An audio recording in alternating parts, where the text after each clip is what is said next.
Di video ini kita akan mendemonstrasikan bagian dari AI yaitu NLP, Natural Language Processing. Apa itu NLP? Singkatnya, NLP itu adalah gimana caranya komputer itu mengerti teks manusia. Gimana caranya kita biar bisa mengolah teks manusia dan komputer bisa ngerti. Di sini saya akan mendemonstrasikan dengan dua cara dasar sekali sebelum kita masuk ke yang paling jauh seperti ini. Oke, yang pertama ada bagian pre-processing, pre-processing, yaitu bahasanya ya. Yang kedua ada representasi teks dengan menggunakan bag of words, TF-IDF, dan word to vec. Aduh bang, bahasanya sulit sekali. Maka dari itu biar kita nggak bingung, kita langsung masuk ke bagian yang pertama. Pre-processing. Let's go. Oke sebentar, sambil video ini ditonton sama teman-teman, ya, kita biar bisa praktek bareng, cek link Google Colab yang saya sematkan di kolom komentar ini. Sekalian ngikutin video saya. Oke, lanjut. Pre-processing. Itu artinya membersihkan data teks. Bayangin kamu punya komentar di internet netizen, ya komentarnya tuh penuh dengan emoji, tanda pagar, singkatan, bahasa slang. Komputer tuh nggak ngerti, jadi kita bantu ngerapihin. Langkah-langkahnya, kita akan ngerapihin menggunakan Google Colab. Oke, di sini sudah masuk ke aplikasi Google Colab. Jadi, kita akan melakukan langkah yang pertama, pre-processing. Sebelum itu, pastikan dulu kita sudah menyiapkan peralatan. Di sini saya menyiapkan peralatannya, yaitu menginstal pustaka. Ada Pandas, sklearn, Gensi, Matplotlib, Wordfrag, NLTK, dan Sastrawi. Bang, ini apa sih bang? Gampangnya begini. Pandas itu bahasa gampangnya adalah kayak sebuah mangkok ya buat nyimpen data. Kemudian sklearn itu ibarat seperti robot kecil yang membantu mikir dan nebak-nebak. Kemudian ada Gensim, itu dia yang kayak kuping, yang ngerti arti kata. Kemudian ada Matplotlib, itu kayak krayon buat gambar. Ada Wordfrag, itu kayak buku cerita yang tahu kata mana yang sering muncul. Kemudian ada NLTK, itu kayak gunting yang buat motong-motong kalimat. Kemudian terakhir ada Sastrawi. Ini adalah kamus bahasa Indonesia. Oke, kita masuk ke import dan fungsi pre-processing dasar. Nah, di sini ada sel 2, yaitu bagian yang kedua. Yaitu bagian dasar dari pre-processing itu adalah cleaning, yaitu membersihkan URL, mention, angka, emoji, tanda baca, dijadiin sebuah kata dasar dan sederhana yang tadinya kata-katanya itu ada yang besar, diubah semuanya menjadi kata-kata yang hurufnya kecil-kecil. Kemudian di sini ada segmentasi otomatis, pecah kata yang gabung. Misalkan, biasanya kan ada hashtag makan gratis itu kan digabung semua. Nanti kalau pakai segmentasi, nanti dia akan dipecah tuh. Makan spasi gratis. Kemudian di sini ada normalisasi slang. Contohnya kan ada banget. Jadi diubah jadi banget. Ada gak diubah jadi tidak. Jadi normalisasi bahasa-bahasa gaul. Kemudian ada tokenisasi dan stopword removal. Ini adalah menyusun menjadi kata-kata dasar dan menghapus kata-kata yang tidak penting, yaitu stopword. Hapus kata-kata yang kayak aja, tuh, kayak, di, dan lain sebagainya yang gak punya makna. Kemudian ada stemming, sastrawi, yaitu mengubah kata-kata yang awalnya makan atau bersama diubah menjadi kata dasar. Yang makan jadi makan, bersama menjadi sama, dan lain sebagainya. Di sini saya mengimport restring, NLTK, NLTK corpus, kemudian sampai stem factory. Kemudian di sini saya mengunduh NLTK download stopword. Kemudian di sini stopword juga. Nah, ini dia stopwordnya adalah Indonesian plus stop word English. Ada dua stop word yang akan nanti kita hindari kata-kata yang kita hapus. Ini contohnya nggak ada maknanya aja, tuh, kaya, dan lain sebagainya. Ada WKWK, pasti banyak ya komentar-komentar tuh yang ketawa. Dalam komentar-komentar kalau kita menganalisisnya dari sosial media. Kemudian di sini ada stemmer sastrawi, yaitu mengubah kata yang tidak dasar menjadi kata dasar awalnya seperti apa. Kemudian di sini ada stem expansion, jadi kata yang tidak ingin di stem, yang nggak ingin dirubah. Di sini saya ambil pemerintah. Karena kenapa saya ambil pemerintah? Di sini saya mengambil dari komentarnya netizen tentang MBG, seperti itu.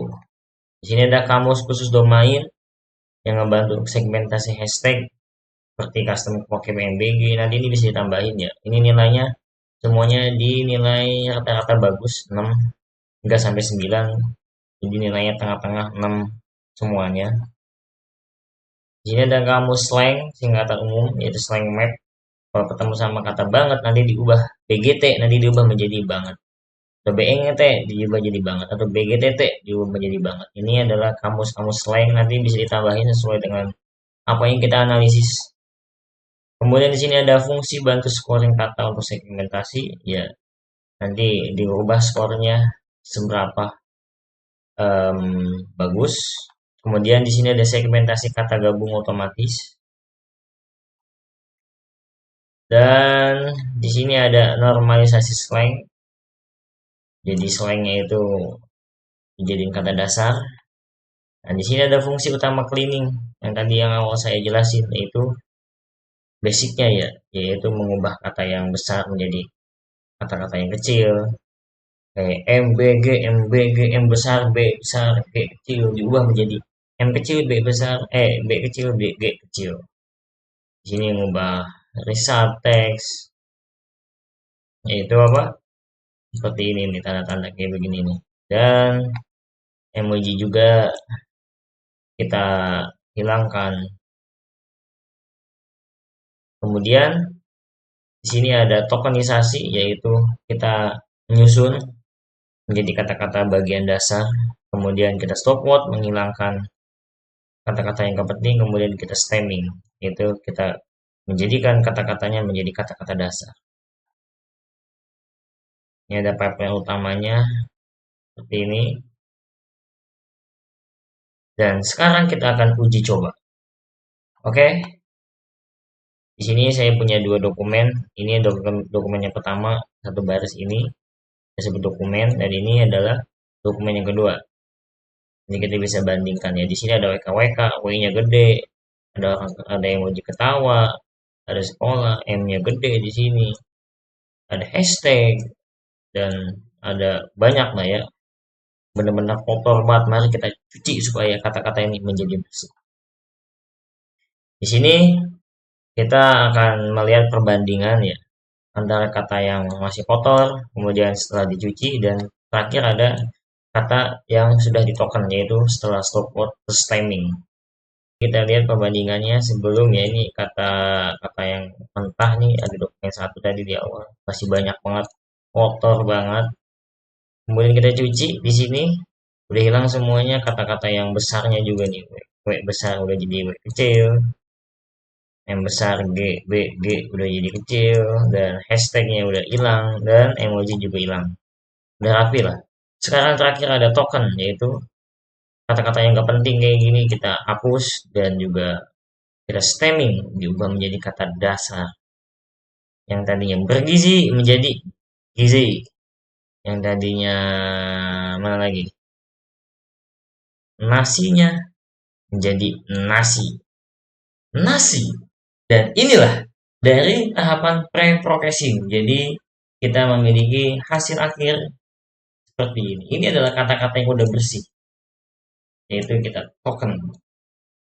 Itu adalah bagian dari pre-processing. Sekarang kita masuk ke bagian yang kedua, yaitu representasi teks. Apa itu representasi teks? Jadi, tadi kita udah membersihkan pre-processing, udah menjadi kata-kata yang bersih banget, udah menjadi kata-kata yang dasar sekali. kita akan merepresentasikan menjadi angka. Kenapa kok bisa dirubah menjadi angka sih kata-katanya? Karena komputer cuma bisa hitung angka. Nah, bagian inilah disebut representasi teks. Cara mengubah kata menjadi angka. Analogi sederhananya kayak kita lagi bikin katalog mainan Lego. Jadi, kamu nggak bisa simpen Legonya satu-satu di kepala. Jadi, kamu bikin daftar. Bisa kayak contoh, merah itu sama dengan satu, biru sama dengan dua, kuning sama dengan tiga. Nah, komputer juga gitu. Dia ngasih setiap kata itu nilai angka. Kita masuk ke bagian yang pertama yaitu back of word. BOW itu kayak ngitung berapa kali kata muncul di dokumen. Misal kata makan muncul 2 kali.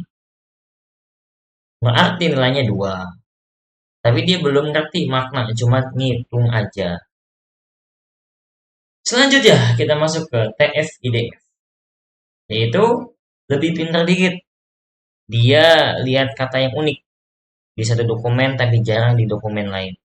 Maksudnya misalnya kata gratis cuma muncul di satu komentar. Nah ini bakal dianggap penting banget dan nilainya bakal besar. Karena kata-katanya unik, tidak banyak muncul. Dan terakhir itu ada word to fact. Inilah yang paling keren. Kalau BOW dan TF-IDF cuma ngitung, word to fact bisa ngerti konteks. Dia tahu kalau kata makan sering muncul bareng dengan kata nasi, gizi, kenyang. Jadi kata-kata yang mirip secara makna akan punya angka yang mirip juga. Jadi, teman-teman, dari teks tadi yang berantakan penuh emoji dan singkatan, kita ubah jadi angka-angka bermakna. Itulah dasar dari natural language processing. Kalau diibaratkan masak ya, pre-processing itu nyiapin bahan biar bersih. Kemudian representasi teks itu mengubah bahan jadi bumbu siap masak. Dan what to fact itu bikin komputer tahu rasa ya bumbunya. Selanjutnya, angka-angka ini bisa dipakai buat analisis sentimen, dashboard, dan banyak hal seru lainnya. Jadi, kalau kalian suka main kata-kata, sebenarnya kalian udah belajar NLP dari kecil. Mungkin sampai di sini videonya, dan terima kasih, bye.